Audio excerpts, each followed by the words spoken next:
दर्शकों नमस्कार, राम राम, जय श्री राम और जय माता दी। मैं हूँ अश्विनी मगोत्रा और आप देख रहे हैं अपना पसंदीदा न्यूज़ चैनल जम्मू तरकश। दर्शकों, आज मैं कहीं बैठा हुआ था तो बात चली हमारी बॉलीवुड इंडस्ट्री की। तो इस बॉलीवुड इंडस्ट्री में एक नाम ऐसा भी आ गया जिसकी दास्तान या जिसकी कहानी आज मैं आपको बताने जा रहा हूँ। उसके बारे में मैं ज़्यादा कुछ नहीं कहूँगा। खैर, आपको मेरा थंबनेल देखकर उसका नाम तो पता चल ही गया होगा कि मैं बात कर रहा हूँ हिंदुस्तान के मशहूर एक्टर देव आनंद की। कहते हैं जहाँ बातों में बात निकल आई, मैं तो यही कहूँगा कि बातों में बात निकल आई कि देव आनंद एक ऐसा एक्टर था जिसने इमरजेंसी के दौरान इंदिरा गांधी से भी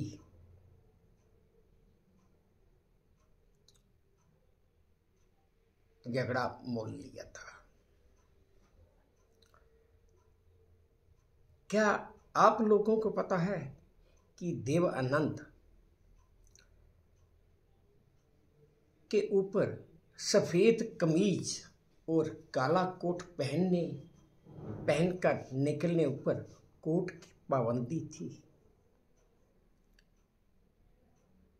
इतना तो आपने सुना होगा, लेकिन पाबंदी क्यों थी ये नहीं पता होगा। आपको शायद ये भी नहीं पता होगा कि देव आनंद एक राजनेता भी थे, उनकी एक पॉलिटिकल पार्टी भी थी। और तो और आपको ये भी नहीं पता होगा कि बचपन में 10वीं कक्षा पास करने के बाद देव आनंद बचपन से ही इतने शर्मीले थे कि उनकी शर्म हया को ठीक करने के लिए उनके पिता ने उनका दाखिला लड़कियों के स्कूल में करवा दिया था। ये अलग बात है कि जब वो लड़कियों के स्कूल से अपनी पूरी पढ़ाई करके निकले तो उनके वही पिता उनके रोमांटिक स्वभाव की वजह से परेशान भी हो गए थे। दर्शकों, क्या आपको ये भी पता होगा कि इमरजेंसी के दौरान देव आनंद की फिल्में जो दूरदर्शन पर दिखाई जाती थी और उनके गाने जो विविध भारती पर सुनाए जाते थे वो भी बैन हो गए थे। कारण मैं आपको आज सब कुछ पूरी डिटेल से बताऊंगा। तो चलिए दर्शकों, शुरू करता हूं आज की ये एक छोटी सी दास्तान।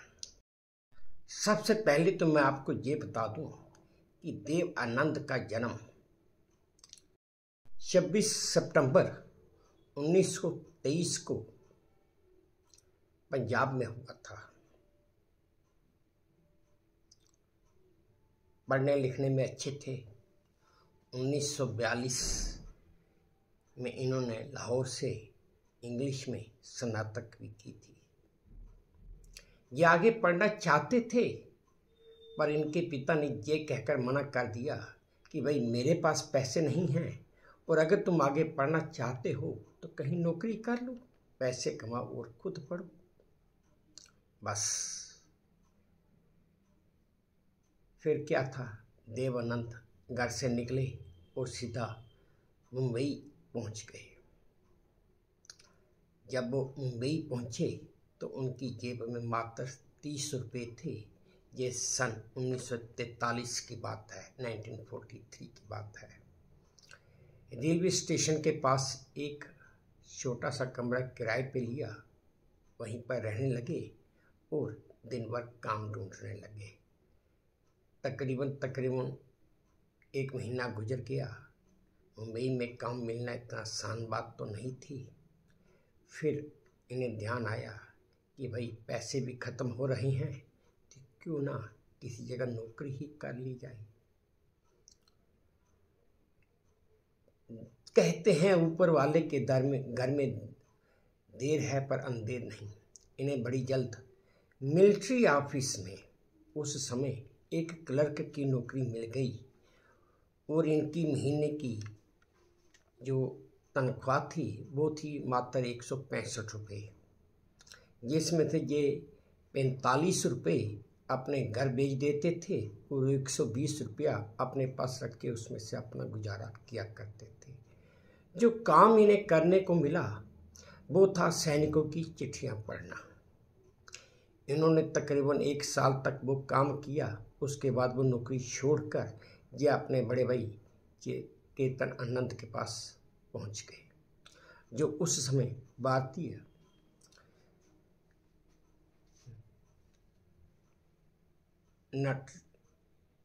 नाटक की कंपनी में काम करते थे। उन्होंने देव आनंद को अपने पास रख लिया। बस इसी तरह देव आनंद को नाटकों में छोटे मोटे रोल मिलने लगे और 1943 में ही इनको पहली बार एक फिल्म में ब्रेक भी मिला और उस फिल्म का नाम था हम एक हैं।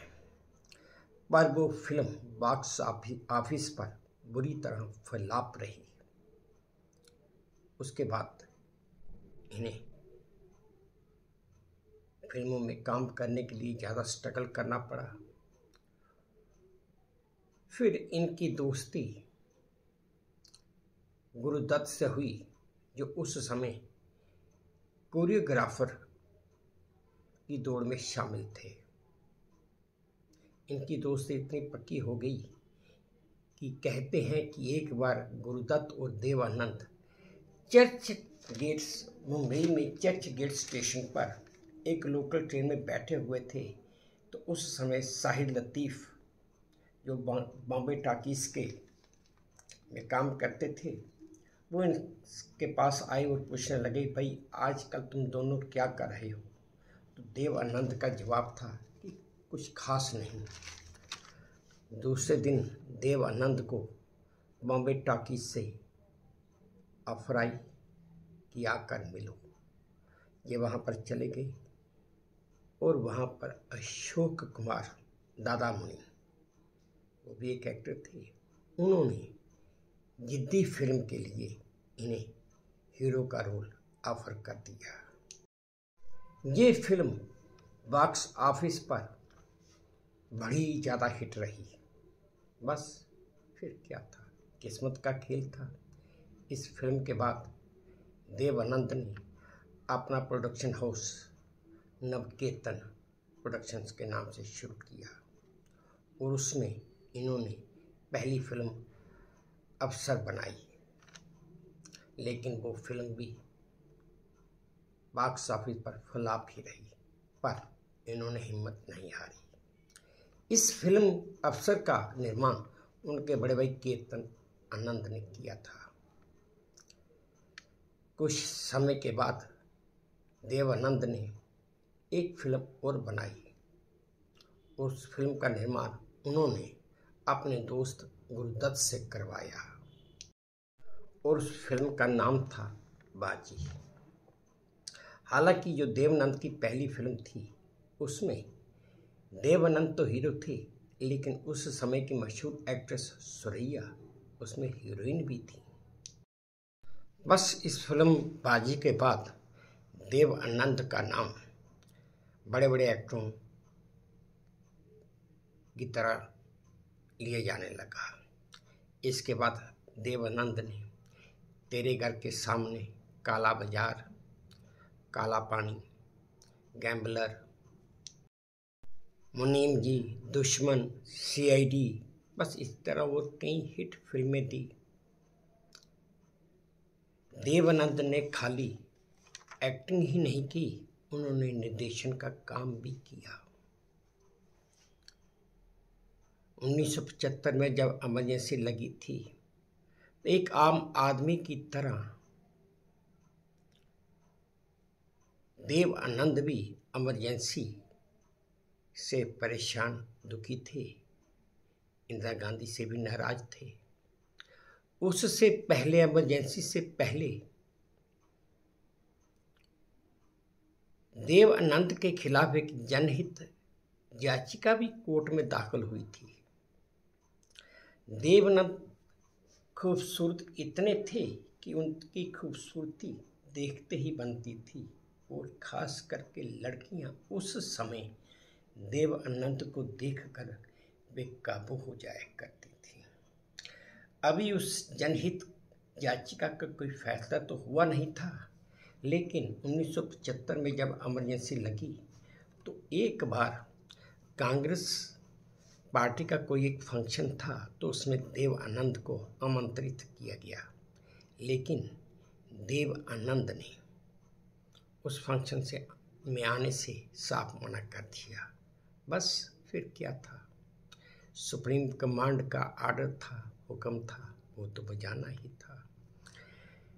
दूरदर्शन पर और विविध भारती पर देव आनंद की जो फिल्में दिखाई जाती थी या जो गाने विविध भारती पर सुनाए जाते थे, सब बैन हो गए। इसी दौरान उस जनहित याचिका का फैसला भी हो गया और कोर्ट ने देव आनंद को इंस्ट्रक्शन ऑर्डर दिया था कि आप मुंबई की सड़कों पर, मुंबई में किसी भी कंडीशन में सफ़ेद कमीज और काला कोट पहनकर बाहर नहीं निकलोगे। इससे देव आनंद ज़्यादा परेशान हो गए। फिर उन्होंने मन में ठाना कि क्यों ना सरकार से बात की जाए।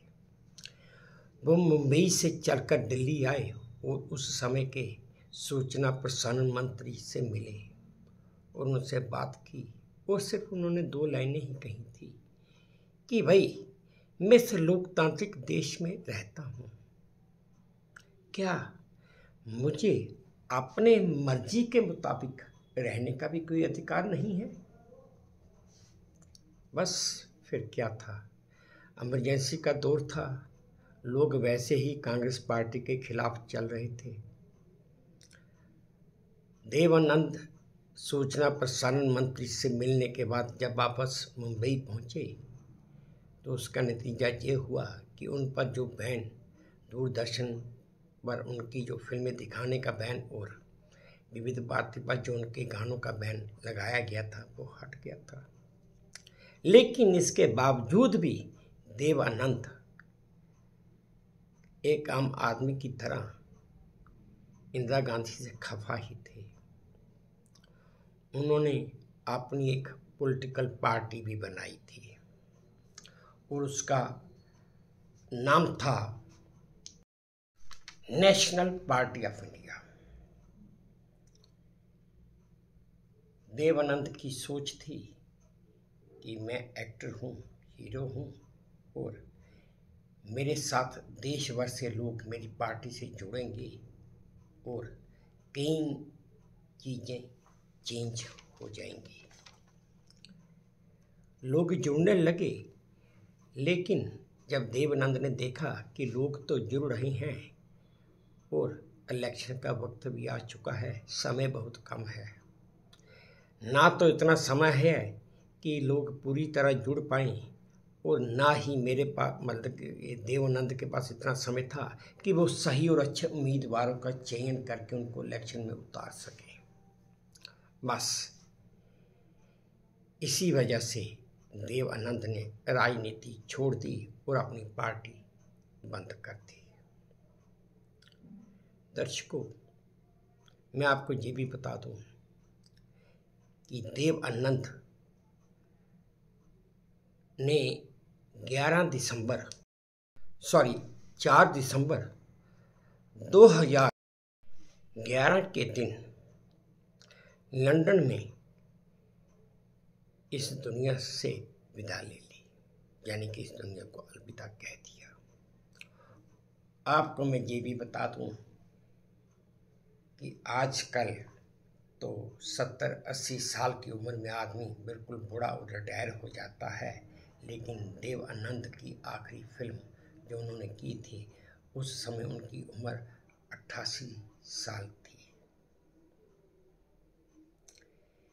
जब तक फिल्म इंडस्ट्री में किसी भी अदाकार या film industry, Indian Bollywood industry का जिक्र होगा तो देवानंद का नाम तो आएगा ही जरूर। ऐसा तो हो ही नहीं सकता। और ये भी एक बात पक्की है कि देवानंद के नाम के बगैर फिल्म इंडस्ट्री का जिक्र भी अधूरा ही होगा। तो चलिए दर्शकों, मैं आपको ये भी बता दूं कि देवानंद का असली नाम क्या था।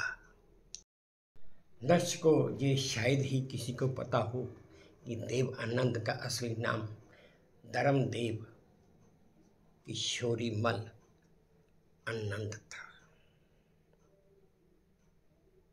तो दर्शकों, आज के वीडियो में इतना ही। उम्मीद करता हूँ आपको मेरी ये इन्फॉर्मेशन, जानकारी अच्छी लगी होगी। आपने इस वीडियो के साथ मैं देवानंद की तकरीबन हर फिल्म की कुछ सीन के अंश फोटो में चला रहा हूँ। उम्मीद करता हूँ आपको पसंद आएंगे। तो दर्शकों, प्लीज़ मेरे इस चैनल को लाइक कीजिए, सब्सक्राइब कीजिए और शेयर भी कीजिए। और हाँ, अपने कमेंट्स मेरे कमेंट बॉक्स में ज़रूर डालिए ताकि मैं उन्हें भी पढ़ सकूँ। अब इसी उम्मीद के साथ आपसे विदा लेता हूँ कि आप अपना भी ध्यान रखेंगे, अपने देश का भी ध्यान रखेंगे। जय भारत और धन्यवाद।